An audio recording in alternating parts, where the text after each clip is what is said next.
Andhra Pradesh MLA కోట MLC ఎన్నికల్లో బీజేపీకి seat కేటాయించడం వెనుక పెద్ద తతంగమే జరిగింది. అది కూడా సోము వీర్రాజును అభ్యర్థిగా నిర్ణయించడం అందరినీ ఆశ్చర్యానికి గురిచేసింది. కాషాయ పార్టీ నేతల ప్రత్యామ్నాయ ప్రయత్నాలను ఆర్ఎస్ఎస్ పెద్దలు అడ్డుకున్నారనే వాదనలు ఉన్నాయి. తీవ్ర తర్జన భర్జన అనంతరం నామినేషన్ పర్వం ముగియడానికి 5 గంటల ముందు సోము వీర్రాజు పేరును ఖరారు చేశారు. ఈ విషయంలో ఢిల్లీలో జరిగిన మంత్రాంగం ఏంటి, ఆర్ఎస్ఎస్ పాత్ర ఏంటి? Let's watch the story.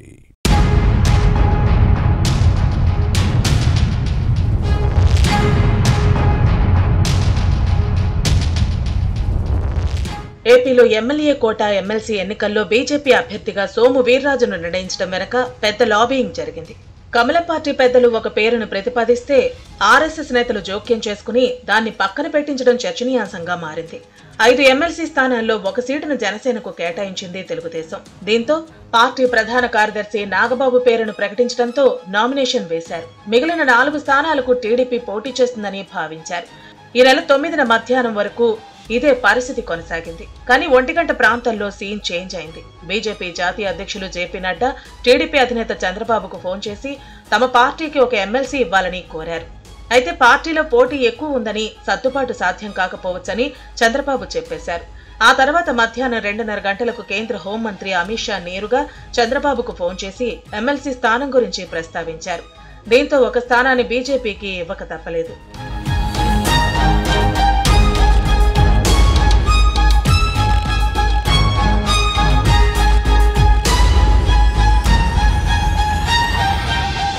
అయితే అభ్యర్థి ఎంపిక విషయంలో బీజేపీ హైకమాండ్ కు టీడీపీ కొన్ని సూచనలు చేసింది. అనంతరం మార్చి రాత్రి 9 గంటల ప్రాంతంలో తమ 3 అభ్యర్థులను తెలుగుదేశం ప్రకటించింది. బీటీ నాయుడు, బీద రవిచంద్రను బీసీ వర్గాల నుంచి ఎంపిక చేయగా ఎస్సీల నుంచి కావలి గ్రీష్మకు సీటు ఇచ్చింది. ఆ తర్వాత బీజేపీ అభ్యర్థిపై చివరి నిమిషం వరకు ఉత్కంఠ వీడలేదు. కమలదళం జాతీయ నాయకత్వం ఒకటి తలిస్తే ఆర్ఎస్ఎస్ మరొకటి తలపెట్టింది. పార్టీ సీనియర్ నేత, క్రమశిక్షణ కమిటీ చైర్మన్ పాక సత్యనారాయణతో పాటు మాజీ ఎమ్మెల్సీ సోము వీర్రాజు పేరును పరిశీలించింది. వీర్రాజు ఓసారి ఎమ్మెల్సీగా పనిచేశారు. దీంతో అవకాశం ఇవ్వకపోవచ్చని భావించారు. పాక సత్యనారాయణకు టికెట్ ఖరారైనట్లేనని అందరూ అనుకున్నారు. కానీ అసెంబ్లీలో ఉన్న పార్టీ నేతలకు హైకమాండ్ నుంచి ఫోన్ చేసి సోము వీర్రాజు పేరును ఖరారు చేసినట్టు చెప్పడంతో ఎమ్మెల్యేలు, పార్టీ నేతలు ఆశ్చర్యపోయారు. దీంతో ఢిల్లీలో జరిగిన మంత్రాంగంపై ఆరా తీశారు. కేంద్ర మంత్రితో పాటు ఆర్ఎస్ఎస్ లోని 2 కీలక నేతలు సోము వీర్రాజుకు సీటు కోసం పట్టుపట్టారని సమాచారం.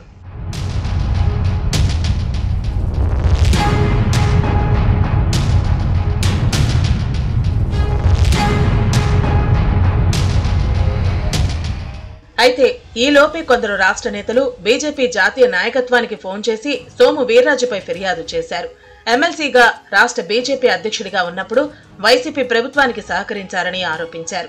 అంతేకాదు తెలుగుదేశాన్ని విమర్శించి వైసీపీని ప్రశంసించిన వీడియోలను ఢిల్లీకి పంపించారు. అయినప్పటికీ ఆర్ఎస్ఎస్ ఒత్తిడితో బీజేపీ హైకమాండ్ సోము వీర్రాజును ఎమ్మెల్సీ అభ్యర్థిగా ఖరారు చేసింది.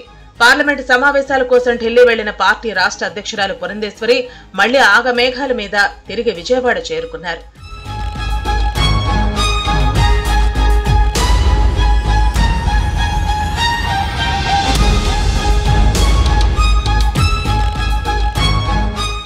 ఇక్కడ మరో ఆసక్తికరమైన అంశం కూడా జరిగింది.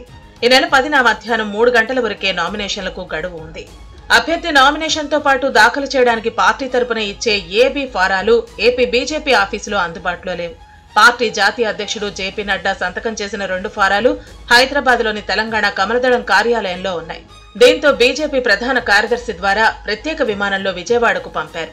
కొన్ని పేపర్లు లేకపోవడంతో అప్పటికప్పుడు తెప్పించి మార్చి 10న మధ్యాహ్నం 2:30 గంటలకు సోము వీర్రాజుతో నామినేషన్ వేయించారు. అనంతరం 2 గంటల 55 నిమిషాలకు పురంధేశ్వరి అసెంబ్లీకి చేరుకున్నారు. చివరికాల సోము వీర్రాజు నామినేషన్ కార్యక్రమాన్ని ముగించారు. అయితే సోము వీర్రాజు ఎంపిక పట్ల మాత్రం బీజేపీ రాష్ట్ర నేతలు మాత్రం ఇంకా ఆశ్చర్యం నుంచి తేరుకోలేదు. మొత్తానికి ఆర్ఎస్ఎస్ జోక్యంతో సోము వీర్రాజు ఎమ్మెల్సీగా అవకాశం దక్కించుకున్నారు.